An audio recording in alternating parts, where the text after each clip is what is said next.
दादाजी कुछ मेल्स हमारे पास आए हैं रोहन जी का, और ये कहते हैं कि ओम शांति सूर्य भाई जी, क्या मेडिटेशन से डिफेक्टिव कलर विजन को ठीक किया जा सकता है? ये एक जेनेटिक डिजीज है और मेडिकल साइंस में इसका कोई भी ट्रीटमेंट नहीं है। देखिए, हम हमेशा ही ये बात कहते आ रहे हैं कि मेडिकल साइंस आजकल हर बीमारी को ठीक नहीं कर पा रही है।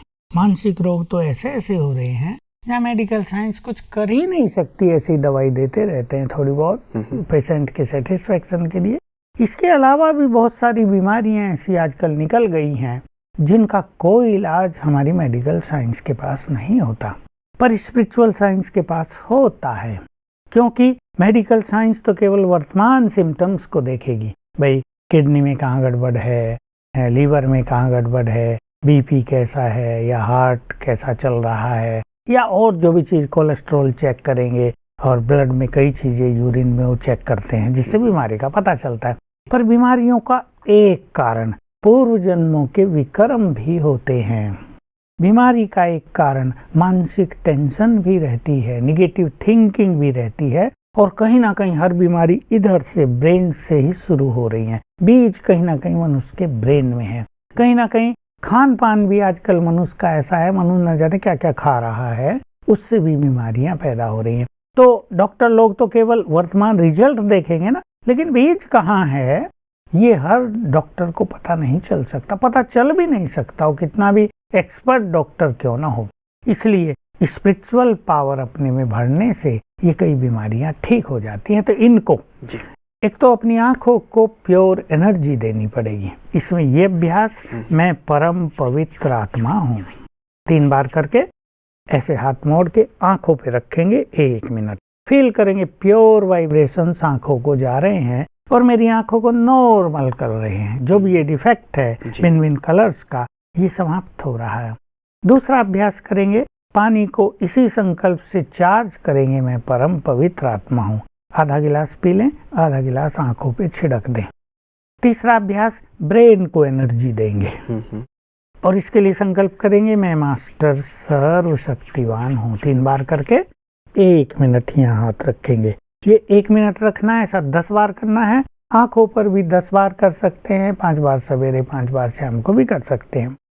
और चौथी चीज जो है, विजन बनाएंगे, विशेषकर रात को सोते समय उठते ही, कि मैं इस बीमारी से मुक्त हूँ।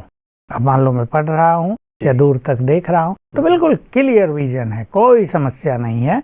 और साथ में जैसे हम चर्चा कराए हैं, इम्पोर्टेंट ये है कि 1 घंटा पावरफुल राजयोग मेडिटेशन करें। इस मेडिटेशन से वो विकर्म नष्ट हों जो इसका मूल आधार बने हुए हैं बीमारी का। हमने पूर्व जन्म में न जाने क्या किया है, किस पाप कर्म के कारण हमारी विजन में ये डिफेक्ट आ गया है। तो 1 घंटा पावरफुल योग करेंगे, उससे वो विकर्म नष्ट होंगे।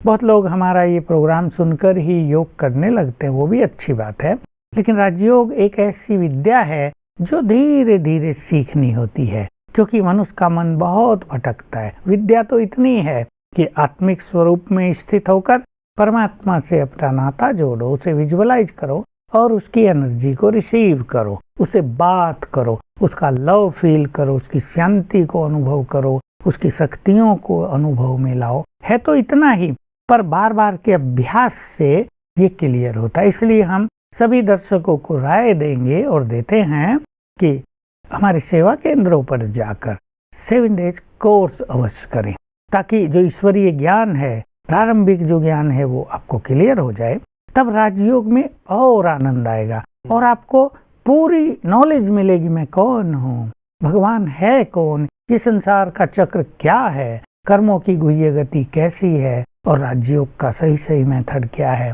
तो इससे 1 घंटा जो पावरफुल मेडिटेशन होगा वो पास्ट के विकर्मों को नष्ट करेगा और इन चीजों में रिलैक्स हो जाएंगे, बहुत फायदा होने लगेगा। हो सकता है समय लग जाए, लेकिन हम कहेंगे 3 मास तक ये 4-5 चीजें अवश्य करें। जैसे आपने कहा कि सेवा केंद्र पे जाने की बात है, तो कई लोग तो खैर बहुत दूर में रहते हैं, लेकिन जो नज़दीक भी हैं, कई बार वो अपने पास वक्त न होने की बात कहते हैं कि हम बहुत ज़्यादा व्यस्त रहते हैं सुबह से लेकर रात तक। तो ऐसे जो व्यस्त हैं उन लोगों के लिए क्या कहेंगे? जो बहुत व्यस्त हैं वो अस्त व्यस्त हैं सचमुच। क्योंकि वो असली चीजों के लिए टाइम नहीं दे रहे कि उनको अपने को एम्पावर करना है, उन्हें अपने विचारों को शुद्ध करना है, उन्हें सफलता पाने के लिए कुछ इनर पावर्स को बढ़ाना है। यही तो इम्पोर्टेंट चीज है। फिर जब मनुष्य परेशान हो जाता है, जब उसका मन बहुत भटक जाता है, जब उसकी टेंशन उसके लिए महारोग बन जाती है, तब वो कहता है मुझे कुछ करो भाई, बताओ मुझे कुछ। लेकिन मनुष्य को इतना व्यस्त इन सब चीजों में नहीं होना चाहिए कि उसे अपने लिए भी टाइम ना हो। मैं भगवान के लिए नहीं कहूँगा, उसको हमारे टाइम की जरूरत नहीं। हमारे अपने प्योरिफिकेशन के लिए, हमारी अपनी उन्नति के लिए, जिससे मैं फिर रिपीट कर रहा हूँ, जो बहुत इंपॉर्टेंट चीज है, सफलता मिले। जीवन में हर कदम पे सफलता मिले तो आनंद ही आनंद होता है ना। एक व्यक्ति ने दुकान डाली, माल रखा, ग्राहक फटाफट आ रहे, प्रॉफिट हो रहा है, तो ही आनंद है ना। दुकान बना दी, माल बहुत ला दिया, ग्राहक 2-4 ही आए तो बेचारा निराश होगा ना। तो वो जितना दुकान पे समय दे रहा है उससे 1 घंटा निकाल कर अगर अपने लिए समय दे तो उसकी दुकान पे ग्राहकों की संख्या बढ़ेगी ना।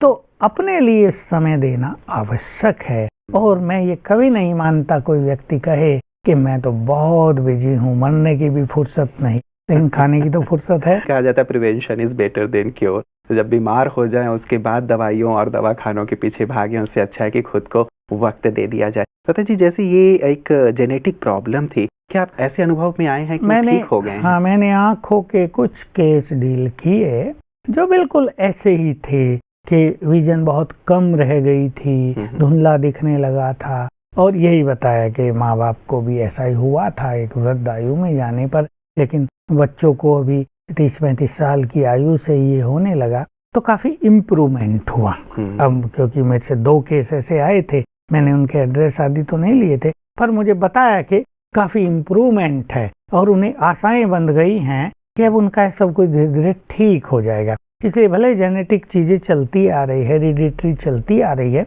लेकिन अगर हम उन विकर्मों को काट दें जिनके कारण ये सब चलता आ रहा है, तो बहुत कुछ ठीक हो जाता है। सब कुछ ठीक हो सकता है, उसमें संपूर्ण विश्वास हो। ये सोच करके जेनेटिक है, हम हार न मान लें कि अब तो हमें इसको ये झेलना ही पड़ेगा, अब तो हमें सफर करना ही है, इसलिए इसके लिए हम तैयार हो जाएं। नहीं, हम सोचें हमें इसको ठीक करना, इसको काटना है बीच से, ताकि अब हमारी संतति को ये फेस न करना पड़े।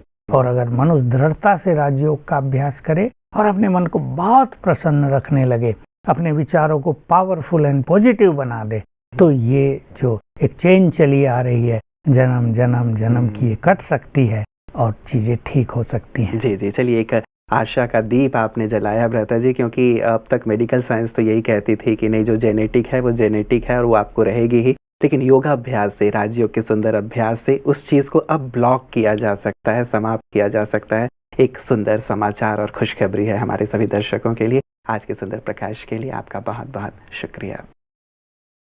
मित्रों, जैसे भ्राता जी कह रहे थे कि भाई फुर्सत तो निकालनी ही होगी, और सचमुच हम फुर्सत तो निकालते ही हैं। जिस चीज़ में हमारी रुचि होती है वहाँ हम जाते ही हैं। और किसी कवि ने बहुत अच्छी बात कही है कि जिंदगी जब तक रहेगी फुर्सत न मिलेगी काम से, कुछ तो पल ऐसा निकालो प्यार कर लो भगवान से। तो खैर, भगवान से तो हमारा प्यार है ही। आज भ्राता जी ने कहा खुद से प्यार करने की बात है, खुद को समय देने की बात है। और सचमुच यदि हम खुद को थोड़ा वक्त देते हैं, खुद को निखारते हैं अंदर से, तो बाहर उसका परिणाम दिखाई देता है। हमारी परफॉर्मेंस बहुत अच्छी होने लगती है, सफलता की ओर हमारे कदम बढ़ने लगते हैं, और साथ ही जीवन तनाव से मुक्त और खुशहाल होने लगता है। यही तो चाहते हैं ना हम। वास्तव में यदि भाग दौड़ कर रहे हैं, धन के लिए ही तो भाग रहे हैं, और धन से हमें क्या चाहिए? सुख और चैन चाहिए। तो सुख और चैन को खो करके धन के पीछे भागना, ये श्रेयस्कर नहीं है। बनिस्बत इसके हम आधे घंटे अपने लिए वक्त जरूर निकालें।